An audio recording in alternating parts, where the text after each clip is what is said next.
kematian kita tentunya di dalam Tuhan, dalam Yesus maksud saya. Jadi Yesus itu sudah melakukan beberapa hal buat kita. Salah satunya adalah yang pertama, dia sudah mati untuk kita. Yesus sudah mati untuk kita. Roma 5 ayat yang ke-8, kalau multimedia bisa bantu dirayakan. Roma 5 ayat yang ke-8 mengatakan begini. Akan tetapi Allah, Tuhan maksudnya, menunjukkan kasih-Nya kepada kita oleh karena Kristus telah mati untuk kita ketika kita masih berdosa. Kristus telah mati untuk kita ketika kita masih berdosa. Ada kata di situ menunjukkan. Menunjukkan ini maksudnya Tuhan itu seperti menyandingkan karyanya atau kasih-Nya untuk dibandingkan dengan apa yang kita alami di dunia ini. Dan manusia atau orang Kristen mungkin mengeluh, bilang Tuhan tidak sayang saya. Tuhan menampilkan kasih-Nya, disandingkan supaya kita bisa lihat. Tuhan tidak peduli pada saya. Dia menampilkan kasih-Nya, disandingkan supaya kita bisa lihat. Itu maksudnya, ya. Dalam hal ini dia memberikan Yesus, Kristus. Kristus telah mati untuk kita ketika kita masih berdosa. Dan ini satu ayat yang menyenangkan. Semua orang suka ayat ini, enak banget gitu ya. Karena Yesus sudah mati buat kita waktu kita masih berdosa. Dia begitu sayangnya sama kita, hanya dia mati. Tapi mari kita renungkan lebih lanjut ayat ini. Ada pengertian-pengertian yang mengejutkan tentang Tuhan dalam hal ini. Kita masih berdosa nih ceritanya. Kristus mati buat kita. Kesimpulannya apa kira-kira? Kalau kita masih berdosa, Kristus mati buat kita, maka kesimpulan yang wajar adalah bahwa keberdosaan manusia itu tidak menjadi satu penghalang, tidak menjadi satu ganjalan, tidak menjadi satu syarat bagi terjadinya pengampunan atau bagi terjadinya Yesus mati bagi kita itu. Keberdosaan manusia tidak menjadi satu penghalang untuk Tuhan menunjukkan kasih-Nya yang tidak bersyarat kepada kita. Jadi ini kita masih berdosa. Ketika kita masih berdosa, Yesus sudah mati buat kita. Artinya dia udah sayang sama kita. Dia udah mau berkorban buat kita. Dia mau memberikan dirinya.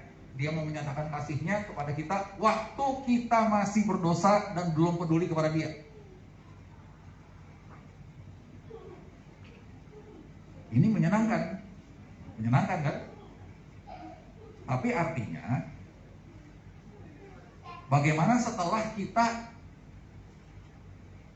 percaya Yesus? Bagaimana setelah kita percaya Yesus? Apakah kasih Tuhan itu masih sama tidak bersyaratnya? Apakah kasih Tuhan kemudian malah jadi bersyarat? Kita hidup dalam masa sekarang ini, kita mesti tahu bahwa yang namanya kekristenan itu udah sekitar 2000 tahun. Dan paling tidak sejak 500 tahun terakhir itu sudah ada banyak sekali pandangan-pandangan manusia yang diberitakan atas nama kekristenan, dan menjadikan kekristenan itu berbeda dari yang Tuhan mau tampilkan, yang berbeda sebagian. Tapi ada beberapa hal penting dalam berbeda itu, yaitu biasanya adalah,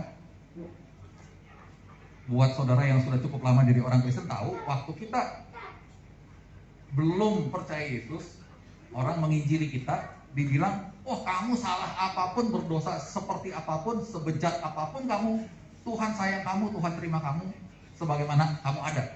Oke, kita berterima kasih, kita terima, kita percaya. Setelah kita percaya, ceritanya kan jadi lain. Betul nggak? Ya nggak usah keras-keras bilangin, nanti terekam.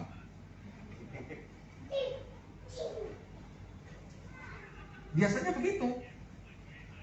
Maksud saya apa? Begitu kita jadi orang percaya, terus dibilang Bapak atau Ibu atau Anda harus aktif, harus memberi persepuluhan, aktif ibadah hari Minggu, harus memberi persepuluhan, harus ikut ini, harus daftar itu, harus memberi, harus menginjil, harus berdoa, harus baca Alkitab, harus saat teduh, harus ini, harus. Banyak banget harusnya. Kalau nggak gitu nanti Tuhan tidak berkenan kepadamu. Dulu waktu saya masih orang berdosa, Tuhan itu udah berkenan sama saya. Tuhan itu udah sayang saya. Kenapa sekarang setelah saya jadi orang percaya terus Tuhan jadi nggak berkenan sama saya? Gara-gara saya kurang berdoa. Kita perlu pikir, apakah begitu? Apakah Tuhan terus berubah? Lu sekarang udah Kristen, nggak bisa. Ada syaratnya. Apa begitu?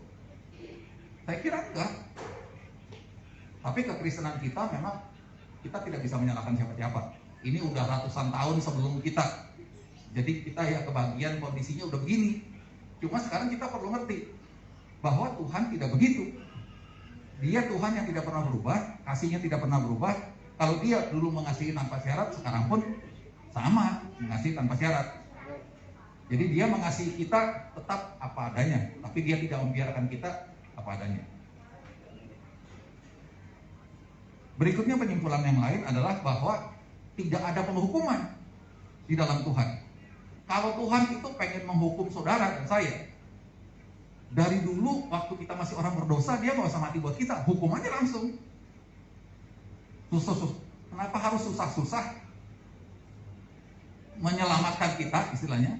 Setelah kita selamat, terus dia bilang, kalau kamu nggak begini, nggak begitu, ada hukuman. Kalau memang mau menghukum dari dulu. Roma 8 ayat 1 mengatakan di dalam Tuhan, di dalam Kristus, tidak ada penghukuman. Jadi dalam Tuhan itu, ya sebetulnya nggak pernah ada penghukuman.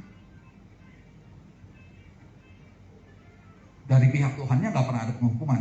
Kalau saudara tanya, terus di Alkitab begitu banyak? Oh, itu karena ada cerita lain. Itu karena ada perjanjian yang dibuat berdasarkan hukum Taurat. Ya, jadi muncullah yang namanya penghukuman.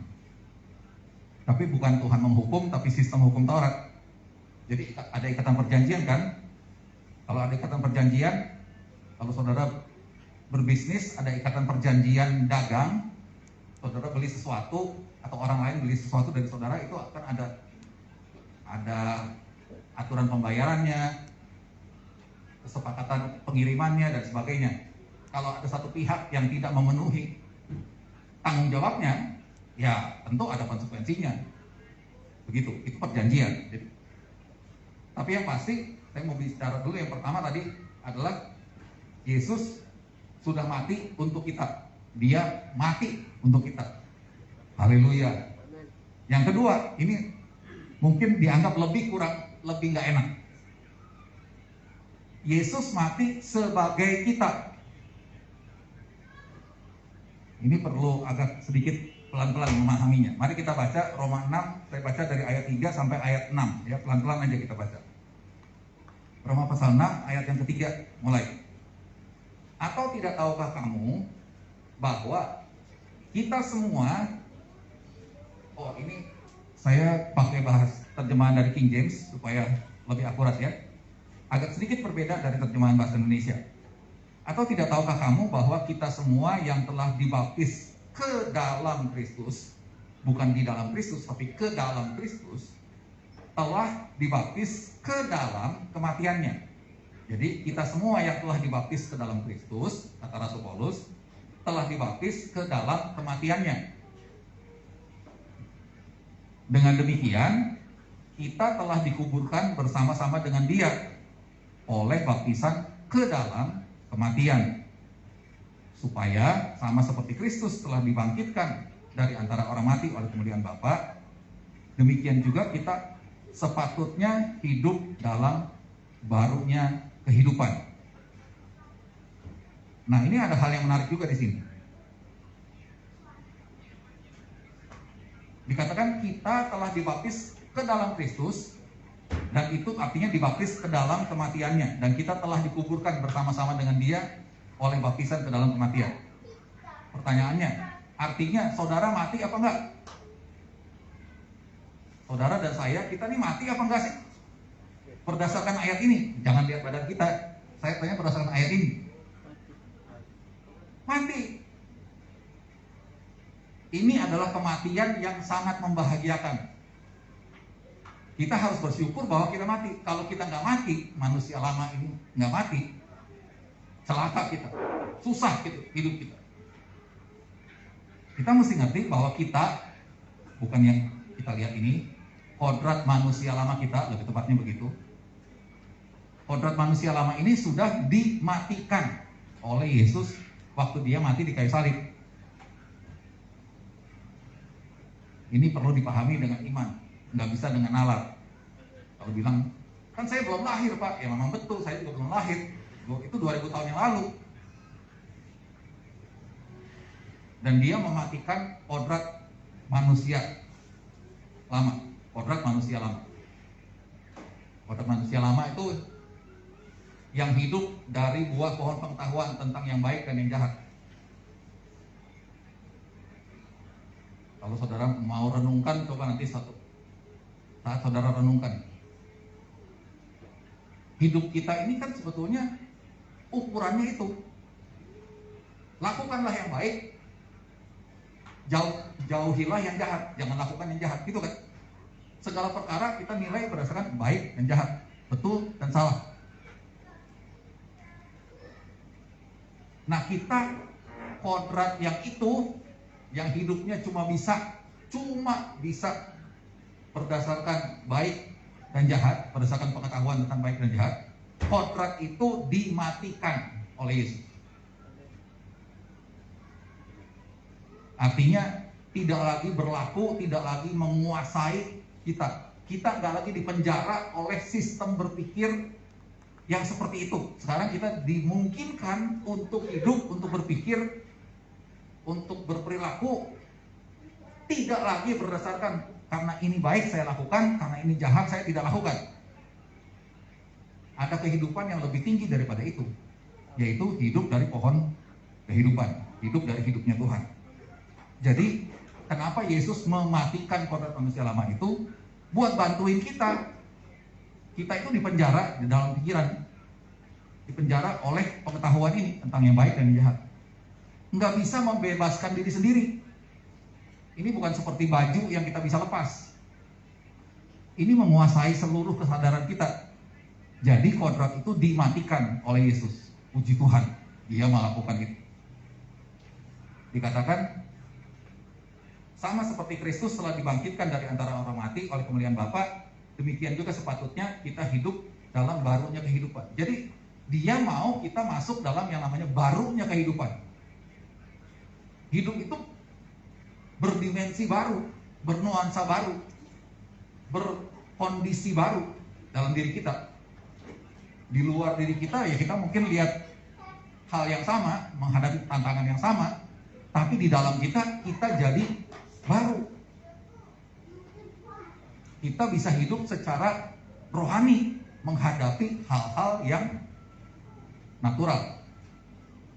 Oke, ayat 5 sekarang, Roma 6 ayat 5. Dikatakan begini. Sebab jika kita telah menjadi satu dengan apa yang sama dengan kematiannya, kita juga akan menjadi satu dengan apa yang sama dengan kebangkitannya. Saya baca dulu ayat 6 ya, nanti saya jelasin. Ayat 6, karena kita tahu bahwa manusia lama kita telah turut disalibkan. Ya, itu yang tadi saya jelasin sebelumnya. Manusia lama kita telah turut disalibkan, kodrat manusia lamanya. Supaya tubuh dosa kita hilang kuasanya, agar jangan kita menghambakan diri lagi kepada dosa. Jadi kalau kita masih pakai hidup dengan kodrat manusia lama, kita itu dipenjara, kita itu dijajah, dan kita akan menghambakan diri tanpa daya kepada dosa. Dosa itu nyetir kita, dosa itu menjajah kita, dosa itu bikin kita melakukan hal-hal yang kita nggak mau lakukan. Rasul Paulus mengalami pergumulan itu di Roma pasal 7, dia cerita. Aku nggak mau berbuat A yang jahat, aku maunya berbuat B yang baik. Tapi aku dapati diriku melakukan yang jahat. Ini namanya dijajah oleh kodrat dosa. Jadi kodrat manusia lama itu sudah dimatikan, ikut disalibkan, supaya tubuh kita ini nggak jadi budaknya dosa. Nggak jadi budaknya dosa. Saudara udah capek apa belum diperbudak sama dosa? Kita kan jadi korban. Ya, awalnya mungkin orang merasa melakukan hal yang dosa itu enak, tapi tidak pernah selamanya enak. Sesaat enak, belakangan nggak enaknya banyak banget. Pokoknya kita rugi aja. Tapi kita tidak berdaya waktu kita masih pakai kodrat yang manusia lama itu, katanya dimatikan. Balik ke ayat 5, kita sudah jadi satu dengan apa yang sama dengan kematiannya, kita juga jadi satu dengan apa yang sama dengan kebangkitannya. Artinya, waktu Yesus mati di kayu salib, kita manusia lama, bukan tubuh ini, kita yang manusia lama, kodrat itu ikutan mati, ikutan disalibkan. Mati. Selesai kan? Mati udah. Waktu dia bangkit, Yesus bangkit, kita juga ikut dalam kebangkitannya. Tapi bukan kita yang mati itu terus jadi bangkit, ikutan bangkit. Bukan. Yang mati Yesus, yang bangkit Kristus. Yang mati manusia lama, yang bangkit ciptaan baru. Ciptaan baru itu bukan manusia lama yang diperbaiki, direkonstruksi, direnovasi. Kalau mobil tabrakan, penyok, diketok, ganti spare part, ini itu, didempul, cat ulang, dan terlihat bagus lagi. Bukan begitu. Ciptaan baru itu sama sekali nggak ada urusannya dengan manusia lama. Dia bukan manusia lama yang diperbaiki. Jadi pemahaman dari ayat ini agak mengerikan. Kita nggak bisa bilang saya adalah orang berdosa yang diselamatkan oleh anugerah Tuhan. Nggak ada, saudara, orang berdosa diselamatkan oleh anugerah Tuhan. Orang berdosa itu si manusia lama itu. Dia dibunuh oleh Tuhan. Si manusia lama itu. Yang baru ini datang dari Tuhan. Lahir baru, lahir dari Tuhan. Benih ilahi, kata 1 Yohanes 3 ayat 9. Lahir dari Tuhan. Yang manusia lama itu lahir dari pengetahuan tentang yang baik dan yang jahat. Jadi kita dibebaskan dari penjara yang mengerikan, dari tirani yang sangat jahat, namanya kodrat manusia lama. Kita dimerdekakan untuk hidup sekarang sebagai orang benar. Jadi bersyukurlah bahwa kita sudah mati bersama dengan Tuhan. Kita perlu sangat bersyukur untuk ini. Kalau enggak, repot sekali hidup kita. Dan sekali lagi perhatikan bahwa hal ini terjadi betul-betul karena inisiatif Tuhan. Dia nggak minta persetujuan saudara. Boleh nggak? Kamu setuju nggak kalau saya mati buat kamu? Dia nggak minta persetujuan siapapun. Dia bawa kita manusia lama kita ke dalam kematian tanpa minta persetujuan saudara dan saya. Ya dia bawa. Jadi itulah yang terjadi kepada kita. Inisiatif Tuhan sepenuhnya.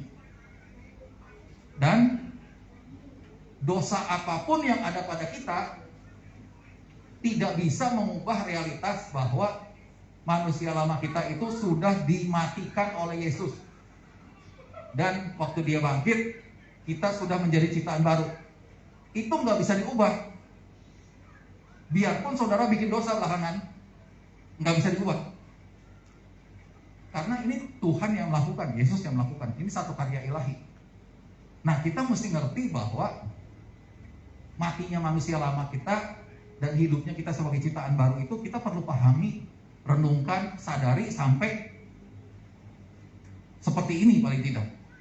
Mungkin ada pemahaman yang lebih dalam, tapi paling tidak kita bisa ngerti bahwa berdosanya atau perbuatan dosa yang saya lakukan itu tidak bisa membatalkan matinya manusia lama saya, tidak bisa membatalkan munculnya ciptaan baru, munculnya saya sebagai ciptaan baru. Jadi ada dua saya yang manusia lama itu yang dimatikan, saya yang ciptaan baru itu yang dimunculkan oleh Tuhan. Dua-duanya Tuhan yang lakukan. Apa yang bagian kita untuk menggolkan terjadinya hal itu? Nggak ada. Jadi kita menanggapinya, meresponnya harus gimana? Percaya dan menerima.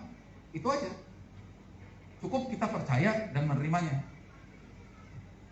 Jadi yang namanya ciptaan baru menurut Roma 6 ayat 5 itu terjadi tidak secara gradual, tidak secara bertahap, tidak secara progresif. Bukan sedikit demi sedikit saya semakin menjadi manusia baru, semakin menjadi ciptaan baru. Enggak begitu. Ciptaan baru itu terjadinya waktu Kristus bangkit dari antara orang mati. Jadi udah. Persoalan dengan kita cuma kita perlu menyadari kesadaran kita inilah yang progresif. Kita menyadarinya sedikit demi sedikit, setahap demi setahap. Tapi realitas bahwa kita sudah jadi ciptaan baru itu bukan progresif, itu bukan sesuatu yang berjenjang.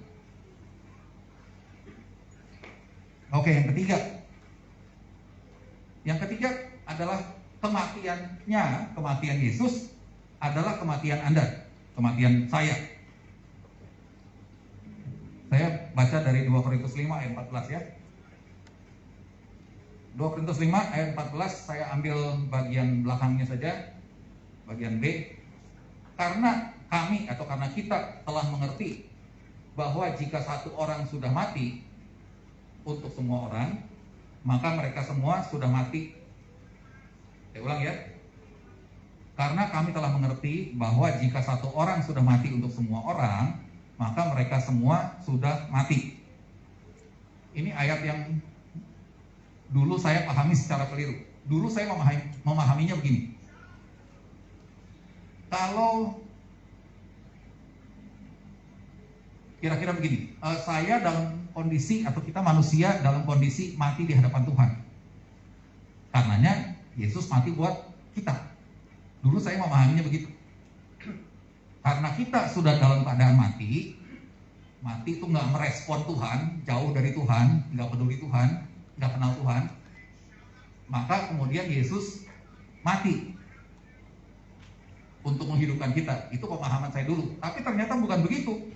Yang dimaksud Rasul Paulus justru terbalik dari itu.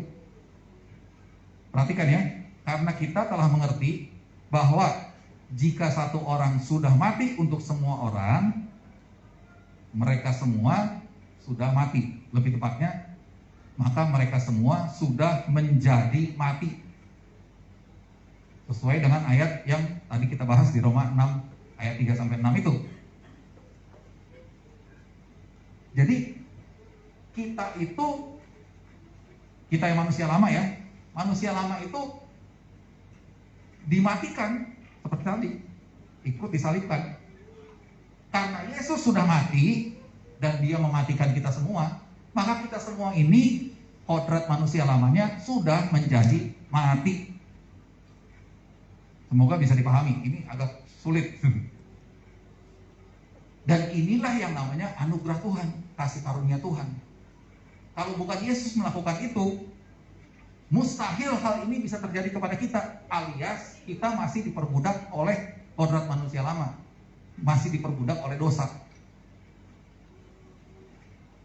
Jadi karya Yesus itu betul-betul satu mahakarya, kalau saya bilang. Dia sudah menuntaskan satu karya yang ya cuma dia yang bisa lakukan. Kita nggak bisa lakukan itu. Sesayang-sayangnya orang tua kita kepada kita, nggak bisa melakukan itu. Sesayang-sayangnya anak kita, pasangan kita kepada kita, sahabat kita sayang pada kita, nggak bisa melakukan itu. Cuma Yesus yang bisa lakukan itu. Dan dia katakan sudah selesai. Udah selesai. Karya yang dia lakukan itu udah selesai.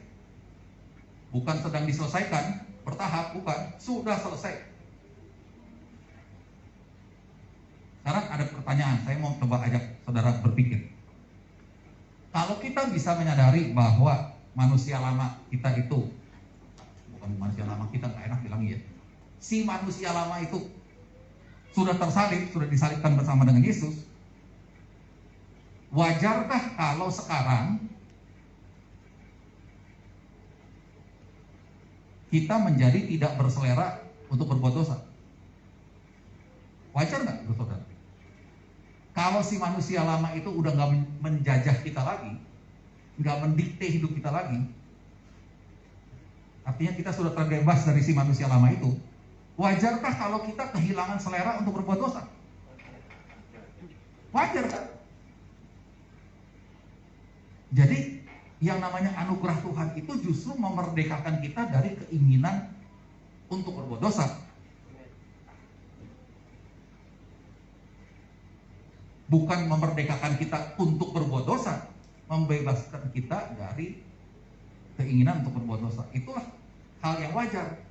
Karena sekarang kita adalah ciptaan baru. Ciptaan baru itu artinya berkodrat rohani, berkodrat ilahi. Pertanyaan berikutnya, jika kita sadar bahwa manusia lama itu sudah disalibkan bersama Yesus, wajarkah kalau tidak ada dan tidak pernah perlu ada penghukuman atas kita? Wajar nggak? Wajar kan? Karena ciptaan baru itu sekali lagi berkodrat ilahi, benih yang lahir dari Allah, kata 1 Yohanes 3 ayat 9. Apakah Kristus atau benih yang lahir dari Allah itu berbuat dosa? Kan enggak. Kita mesti mengerti satu hukum, satu prinsip, bahwa kodrat orang tua akan menurun kepada anaknya. Maksud saya begini, kalau seekor anjing, orang tuanya anjing, anaknya kodratnya pasti anjing. Kalau orang tuanya kucing, anaknya kodratnya kucing. Nggak akan ketukar, anjing melahirkan kucing, kucing melahirkan anjing. Nggak bisa begitu. Nggak ada ceritanya yang namanya begitu. Ini namanya kodrat. Jadi kalau kita lahir dari Tuhan, ya bukan lahir secara fisik.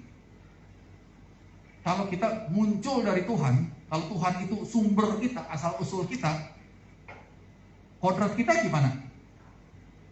Ya sama kayak bapaknya dong.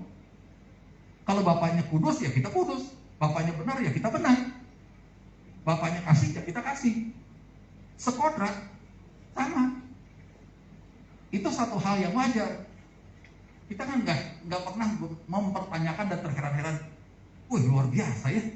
Orang tuanya anjing, anaknya bisa anjing juga ya. Aneh banget ya. Apa saudara pernah begitu? Mikir gitu? Kita anggap wajar aja, namanya juga anjing, melahirkan ya anjing anaknya. Kita juga begitu. Kita muncul dari sumber yang ilahi. Tadi pagi saya udah menyebut ayat itu. Matius 23 ayat 9. Di situ Yesus bilang, jangan sebut siapapun di dunia ini bapakmu, karena cuma satu bapakmu, yaitu Dia yang di surga. Bapak kita semua nih cuma satu, yaitu Dia yang di surga. Sumber kita, asal usul kita, asal mula kita itu dari Bapa yang di surga itu. Menurut Yesus begitu. Ya secara fisik tentu nggak begitu, tapi secara identitas sesungguhnya kita berasal mula bersumber dari Tuhan. Dialah Bapa kita. Jadi kalau saudara hidup tidak berdosa setelah saudara mengenal kasih karunia Tuhan, anugerah Tuhan dalam hidup saudara, setelah saudara memiliki kehidupan ilahi, ngerti, sadar bahwa saudara itu bukan si manusia lama tadi, ya wajar-wajar aja kalau saudara nggak berdosa. Wajar-wajar saja kalau semua selera-selera yang salah itu berguguran dalam hidup kita. Yang salah itu, kalau saya bilang selera salah, berdosa itu, mikirnya jangan, berzina, membunuh. Nggak usah yang gitu-gitu dulu lah, saudara. Khawatir. Yesus bilang, jangan kamu khawatir. Tapi kan kita khawatir melulu kan? Salah nggak? Ya salah, artinya kita tidak berbuat sesuai dengan kodrat kita kalau kita khawatir. Kalau kita lihat secara manusiawi, kita bilang, ya gimana caranya nggak khawatir? Siapa yang nggak khawatir? Semua manusia juga khawatir. Betul, kalau kita lihat secara natural. Tapi Yesus dan Rasul Paulus di sini lagi bicara soal identitas rohani kita. Ketika kita menyadari bahwa kita adalah orang yang ilahi, kesadaran itu memampukan kita untuk nggak khawatir. Saudara pernah menemukan katakanlah suatu insiden di Alkitab, Yesus khawatir ada badai, Yesus bilang, wah gawat nih, bisa mati nih. Apa begitu? Ada orang mati, Yesus bilang, gimana bangkitinnya orang udah mati? Dia nggak begitu. Dia itu berkesadaran ilahi, berkesadaran rohani. Akibatnya dia berbuat sesuatu yang tidak natural. Kenapa? Ya karena kesadarannya menghasilkan realitas hidupnya. Dia berkesadaran, aku satu dengan Bapa, aku punya kuasa. Kalau saudara tahu saudara punya kuasa, saudara kan akan bersikap sebagai orang yang punya kuasa, gitu kan? Kalau saudara jadi polisi, jadi bupati atau wali kota atau presiden, saudara akan sadar bahwa saudara punya otoritas dan saudara akan berperilaku sewajarnya sebagai orang yang punya otoritas itu. Ya, Yesus pun begitu, kita pun begitu secara rohani. Ya, jadi 2 Korintus 5 ayat 21 bilang begini.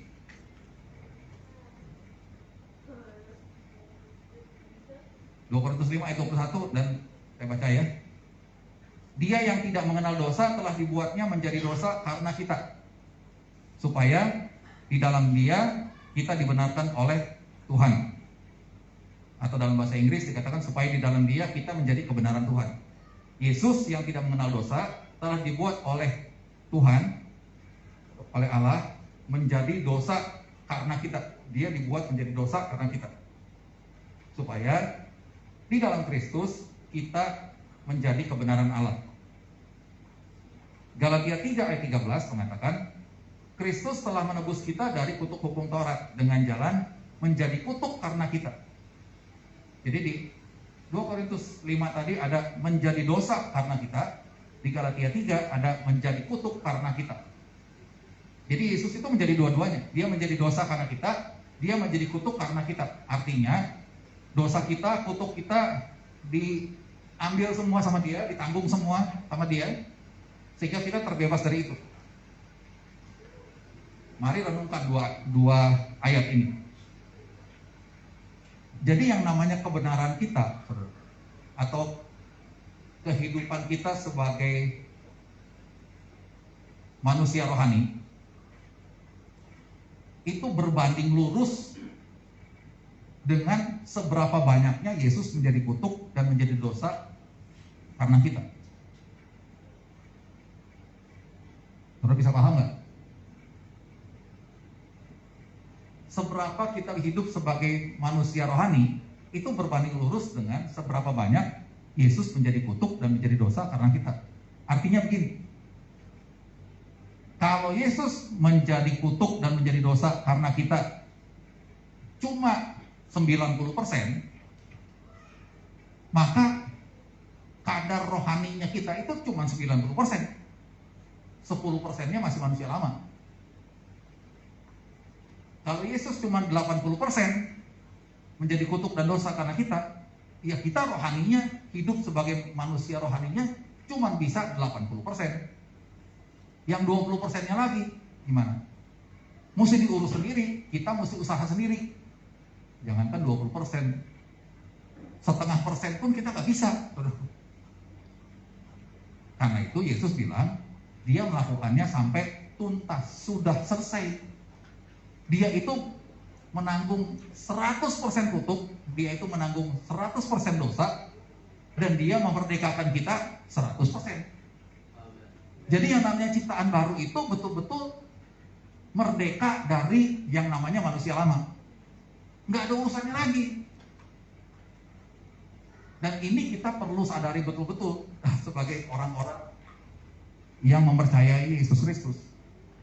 Kita ini udah bukan yang dulu.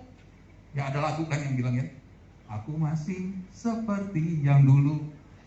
Itu bahaya, saudaraku. Kalau itu jadi realitas dalam hidup kita, tadi siang kita makan ada lagu itu ya, aku masih seperti yang dulu. Bahaya kalau begitu. Ngapain percaya Yesus? Aku masih seperti yang dulu, cuma bedanya tambahan percaya Yesus. Nggak usah aja sekalian kalau cuma begitu. Karena kita itu dibuat betul-betul lepas dari yang lama dan betul-betul jadi baru. Itulah Yesus. Jadi marilah kita berhenti mengupayakan perkenanan Tuhan, mengupayakan keselamatan kita.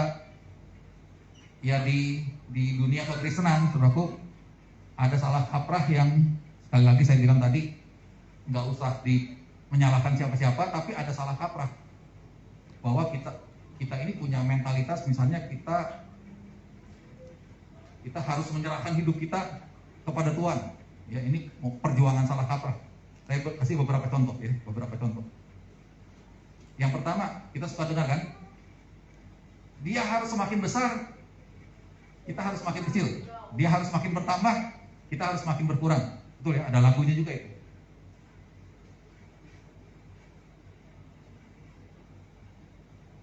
Dan ada ayatnya. Jadi kita seringkali karena ayat itu ditampilkan, kita bilang, oh iya betul ya, Tuhan itu harus semakin bertambah, saya harus semakin berkurang. Tapi kita perlu lihat konteksnya nggak begitu. Konteksnya tidak begitu. Itu Yohanes yang berkata, Yohanes 3 ayat 26. Ya saya baca deh supaya saudara dapat pemahaman yang lebih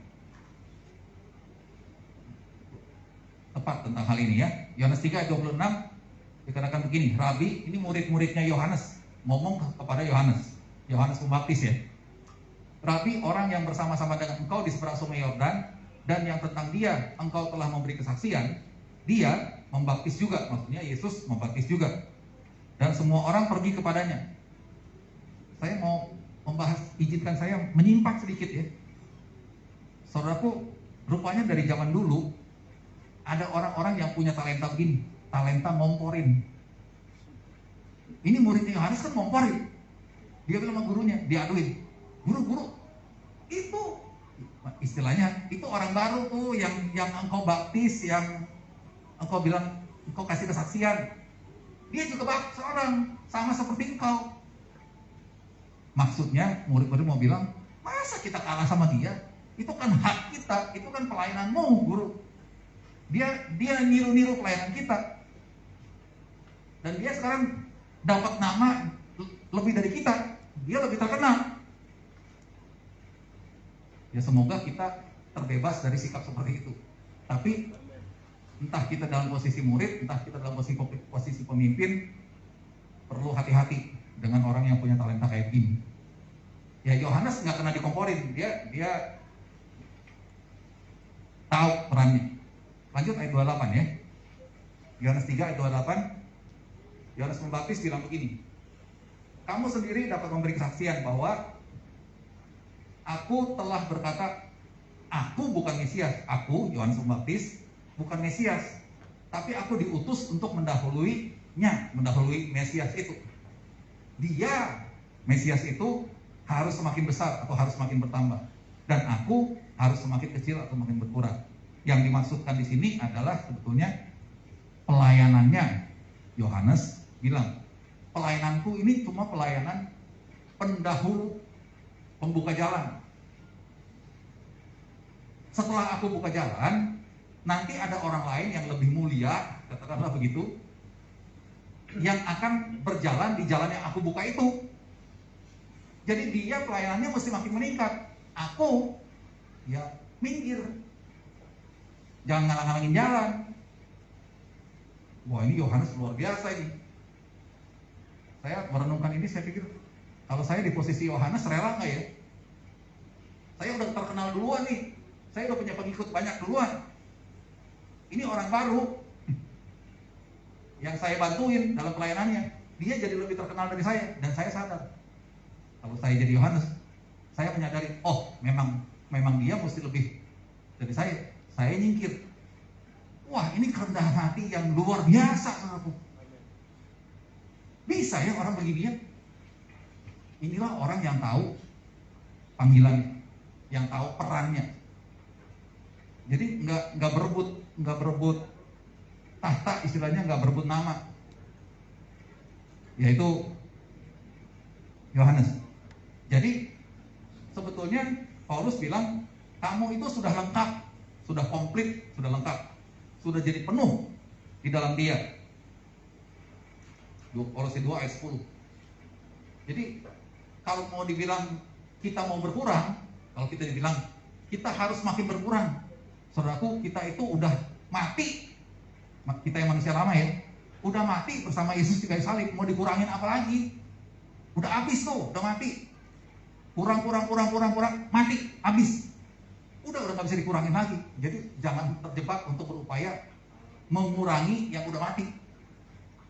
Kita mesti ngerti, kita yang manusia lama udah mati. Nggak usah dikurang-kurangin lagi. Percaya aja udah mati, ya udah. Jadi kita nggak repot kan? Oke, terus yang berikutnya memikul salib. Saudara pernah dengar?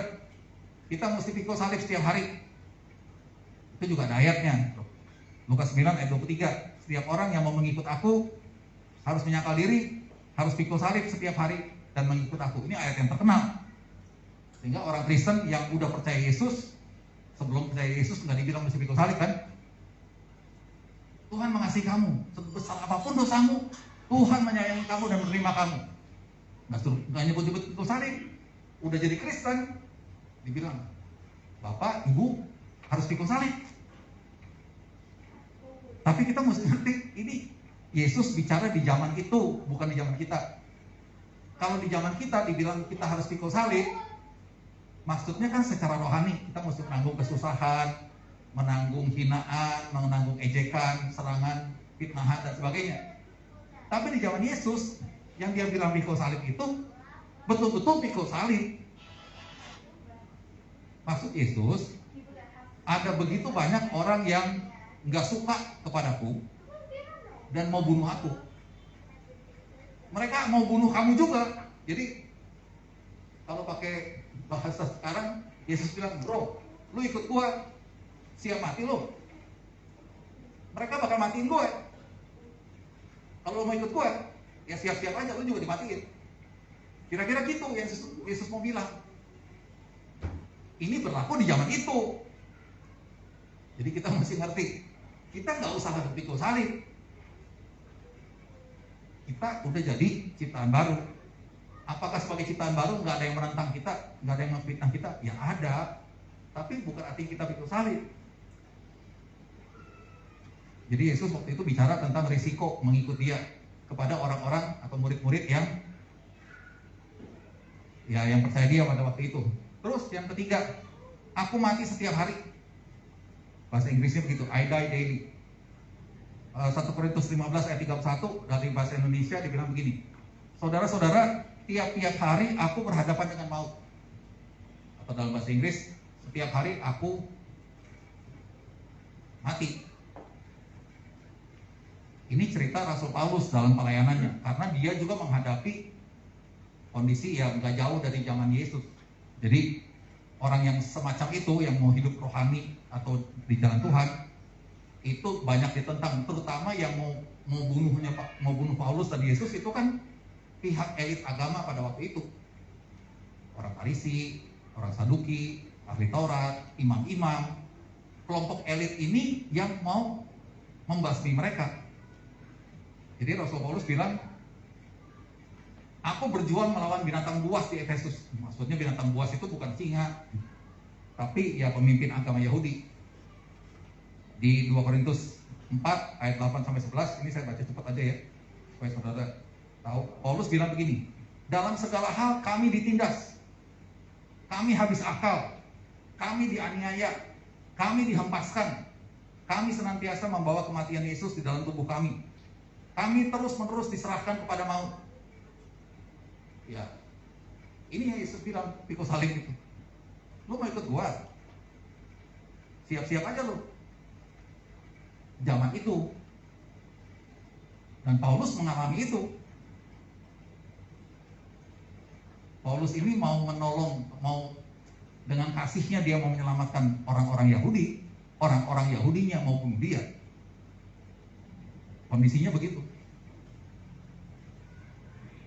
Jadi kita, apakah kita harus begitu? Ya kita nggak begitu. Jadi yang keempat sekarang, terakhir. Ini yang udah enak. Kristus hidup sebagai kita. Kristus hidup sebagai kita. Galatia 2 ayat 19 dan 20. Ini ayat yang terkenal. Saya bacakan. Aku telah disalibkan. Ini Rasul Paulus yang bilang ya. Aku Paulus telah disalibkan bersama dengan Kristus. Namun aku hidup. Tetapi bukan aku lagi yang hidup, melainkan Kristus yang hidup di dalam aku. Dan hidupku yang kuhidupi sekarang di dalam daging adalah hidup oleh iman anak Allah yang telah mengasihi aku dan yang telah menyerahkan dirinya untuk aku. Setelah memahami yang saya jelaskan tadi, poin 1, 2, 3, saya harap saudara bisa memahami sekarang kenapa Paulus bisa ngomong gini. Aku telah disalibkan bersama dengan Kristus, cocok dengan yang Roma 6 tadi. Jadi aku mati, namun aku hidup. Tetapi bukan aku lagi yang hidup, melainkan Kristus. Ini yang saya bilang. Paulus ikut disalibkan. Paulus mati. Saulus. Dia kan Saulus. Dia sebelum Yesus, dia Saulus. Saulus, kodrat manusia lamanya disalibkan. Dia mati bersama Yesus. Waktu Kristus bangkit dan Saulus, dan kemudian muncul seorang manusia baru, ciptaan baru, namanya Paulus. Itu bukan si Saulus yang bangkit. Artinya bukan kodratnya Saulus bangkit terus sekarang dikasih nama Paulus. Bukan. Paulus ini ciptaan baru. Saulus itu manusia lama. Jadi kita perlu bisa melihat ini. Badan kita boleh sama, rumah kita sama, nama kita sama, tapi kita berbeda sekarang. Kita yang ciptaan baru itu nggak ada urusannya sama yang dulu. Kalau saudara dulu penakut misalnya, sekarang saudara bukan penakut. Walaupun kesadaran yang lama masih mengintimidasi kita untuk takut, atau untuk khawatir, atau untuk marah-marah, atau untuk apalah yang lain. Tapi kita udah bukan yang itu. Jadi ketika yang lama itu muncul, kita jangan bilang, wah saya kok masih marah-marah ya, saya kok masih takut ya. Kita mesti ngerti, itu sudah bukan kita. Itu artinya kita ciptaan baru.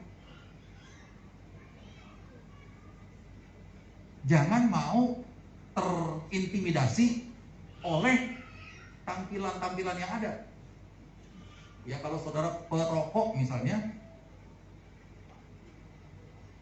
belum tentu saudara begitu percaya Yesus besoknya berhenti merokok. Mungkin masih berselera merokok. Tapi ketika saudara terus percaya dan membangun kesadaran bahwa saya adalah ciptaan baru itu nggak perlu merokok. Bukan nggak boleh merokok, nggak perlu, nggak selera. Maka lama-lama saudara ketika kesadarannya muncul, saudara jadi tidak berselera merokok. Artinya kesadaran saudara itu sekarang terekspresi dalam selera hidup saudara, pilihan hidup saudara. Jadi kita adalah ciptaan baru. Dan ciptaan baru itu sendirian hidupnya di dalam kita. Dia nggak hidup barengan dengan manusia lama. Manusia lamanya udah mati. Ya, kita adalah ciptaan baru. Kita nggak hidup barengan dengan manusia lama. Jangan pernah terintimidasi oleh tampilan-tampilan yang lama. Boleh ada tampilan itu, biarin aja. Tapi kita ngerti, kita adalah yang baru. Ya, mari kita berdoa.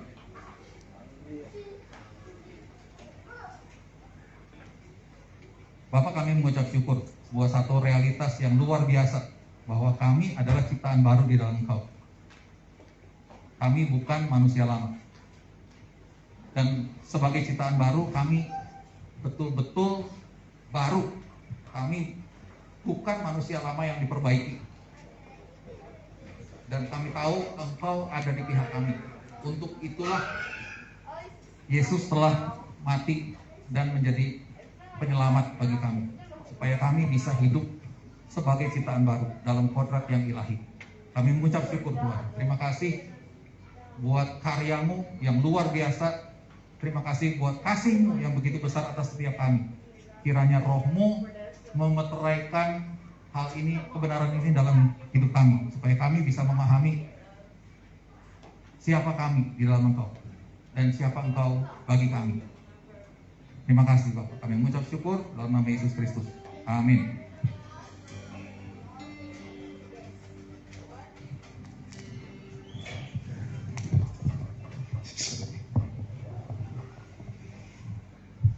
Puji nama Tuhan, terima kasih firman Tuhan yang telah disampaikan. Kita akan memberikan yang terbaik bagi Tuhan. Kita berdoa. Terima kasih ya Tuhan Yesus atas anugerah-Mu yang memberikan kepada kami. Kiranya Tuhan yang memberkati persembahan yang kami akan berikan padamu pada sore hari ini. Suci dan kudus sekali ya Tuhan. Dalam nama Yesus, haleluya, amin. Dan satu pujian ku bawa kepadamu, oh Tuhan, persembahanku ini. Ku bawa kepadamu, oh Tuhan, persembahanku ini. Ku ingin Engkau menerima korban syukurku melalui pujian.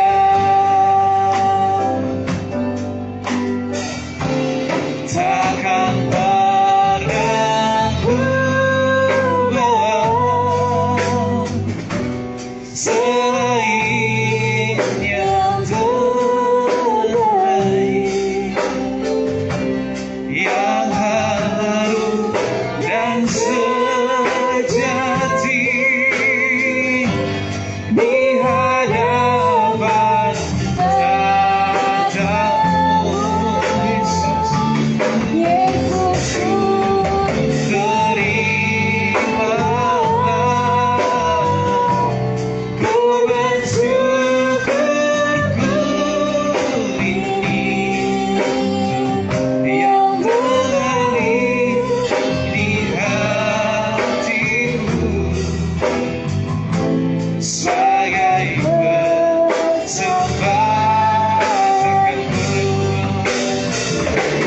Takkan pernah ku bawa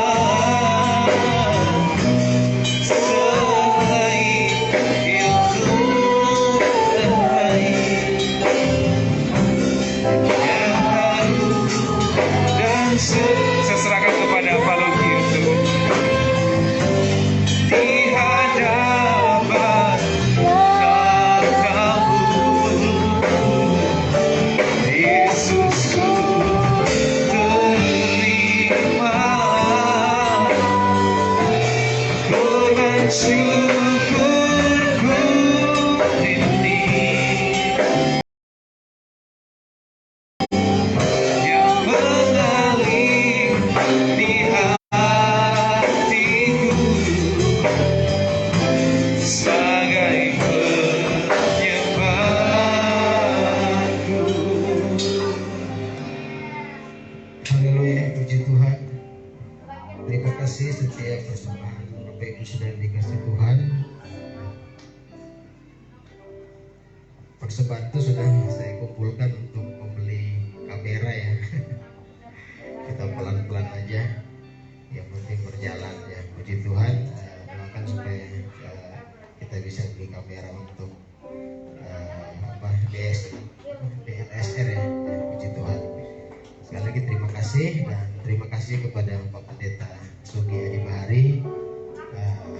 Ya, beliau adalah salah satu mentor saya selama ini yang sudah mengajarkan saya banyak hal juga, karena pertemuan kurang lebih 2 tahun yang lalu, dan itu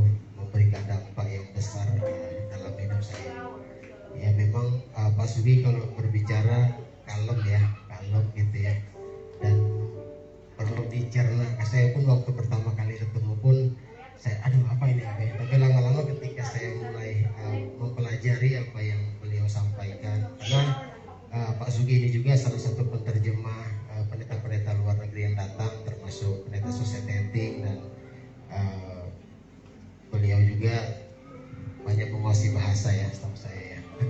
Puji Tuhan, terima kasih Pak Sugi, dan kami NCC terus mendoakan supaya Pak Sugi Tuhan pakai dengan luar biasa lagi di pelayanan yang ada di Bandung. Tuhan berkati.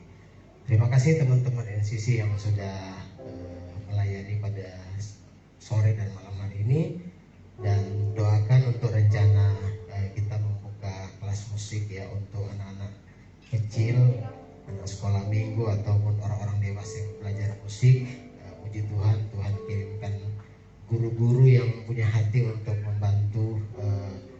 Bahkan juga saya lihat di Bekasi ini gereja agak krisis soal pemain musik ya, karena ketika kuliah berangkat habis gitu ya. Jadi saya dan teman-teman berpikir dan punya ide untuk ayo kita buka ya semacam tempat les lah atau sekolah musik, dan mudah-mudahan NCC musik gospel ini bisa menjadi berkat di seluruh Indonesia. Puji Tuhan. Itu aja, mari sama-sama kita bangkit berdiri, kita akan mengakhiri.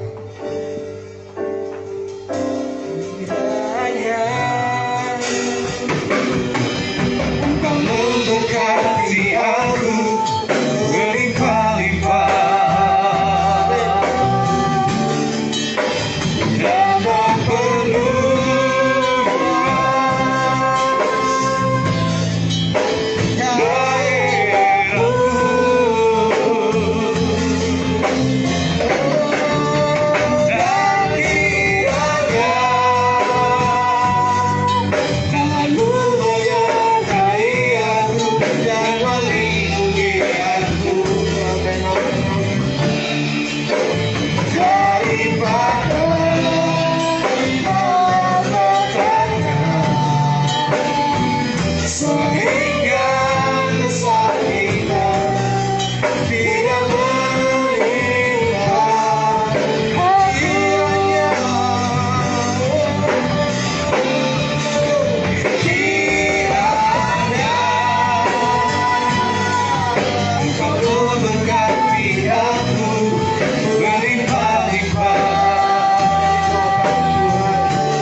Terima kasih Tuhan buat kemurahan-Mu, buat kasih karunia-Mu dalam kehidupan kami. Engkau yang terus memperlebar kerajaan-Mu di tengah-tengah bumi ini ya Tuhan, khususnya di Cikarang ini Tuhan, di Mekarta, dan kami percaya Tuhan Yesus keberadaan pelayan pekerjaan Tuhan di tempat ini. Engkau yang terus memakai hamba-hamba-Mu, Engkau yang terus memakai Tuhan Yesus orang yang Engkau sudah percayakan Tuhan untuk terus dapat memajukan sehingga banyak jiwa-jiwa yang datang kepada Tuhan menerima Engkau sebagai Tuhan dan Juru Selamat mereka secara pribadi. Terima kasih Tuhan, kami bersyukur. Berterima kasih buat ibadah kami malam hari ini. Kami sudah memuji memuliakan nama-Mu, bahkan kami sudah mendengarkan kebenaran firman Tuhan. Biarlah setiap benih firman Tuhan yang kami dengar, yang kami baca, yang kami renungkan Tuhan, tidak berlalu begitu saja atas kehidupan kami, tapi benar-benar kami boleh menjadi pelaku-pelaku firman-Mu ya Bapa, dan hamba-Mu yang sudah menyampaikan kebenaran firman Tuhan. Engkau Tuhan Yesus memberkati, Engkau terus urapi dan kuat kuasa Roh Kudus-Mu Tuhan dimanapun saja beliau pergi dan berada, di tengah-tengah pelayan pekerjaan yang kepercayakan juga Tuhan, Engkau senantiasa memberkati dan menolong Tuhan, sehingga Tuhan lewat kehidupan hamba-Mu banyak jiwa-jiwa yang dibukakan hatinya, yang dibukakan pola pikirnya untuk memahami kebenaran Tuhan, agar supaya Tuhan Yesus mereka betul-betul memahami akan setiap firman Tuhan yang Kau sudah sampaikan ya Bapa. Terima kasih ya Tuhan. Terpuji pujilah nama-Mu. NCC yang ada Kau terus memberkati, Kau terus menolong. Dan biarlah Tuhan Yesus lewat NCC ini Tuhan, di daerah ini Tuhan, bahkan Tuhan Yesus di seluruh Indonesia ini Tuhan, NCC boleh berkarya untuk hormat kemuliaan nama Tuhan, sehingga Tuhan Yesus hanya Engkau saja yang ditinggikan, hanya Engkau saja yang selalu dipermuliakan. Terima kasih ya Tuhan, terima kasih ya Bapa. Segala sesuatu yang kami sudah perbuat, yang sudah kami persembahkan kepada Tuhan sore hari ini, malam hari ini, biarlah Tuhan Yesus semuanya boleh menjadi persembahan yang bermohon di hadapan Tuhan, sehingga Tuhan Engkau yang selalu dimuliakan, Engkau yang selalu disenangkan ya Bapa. Sebentar kami akan berpisah satu dengan yang lain di tempat ini. Kau jaga, lindungi, memberkati kami, tibakan di rumah kami masing-masing dengan segala selamat. Pertemukan kami kembali pada minggu-minggu yang akan datang. Kami dapat memuji dan memuliakan nama-Mu ya Bapa. Terima kasih ya Tuhan, bangsa yang kami kasihi, bangsa yang kami cintai di bangsa Indonesia, juga terus kami serahkan ke dalam tangan Tuhan. Engkau yang memberkati, Engkau yang menolong. Dan biarlah Tuhan Yesus kota Bekasi, Kabupaten Bekasi juga diberkati oleh Tuhan. Terima kasih Bapa, terpuji pujilah nama-Mu.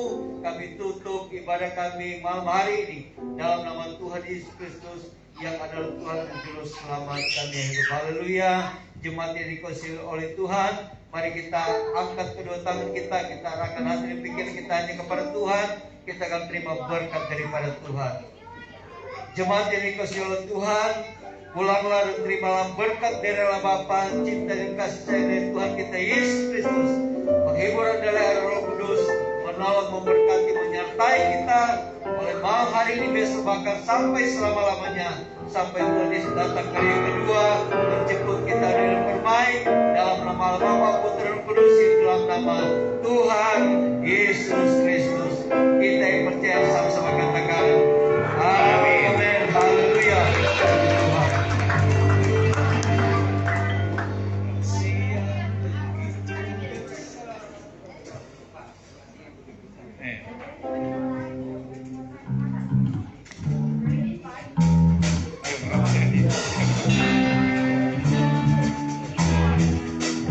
Kasih yang begitu besar, lebih kuat dari dosa.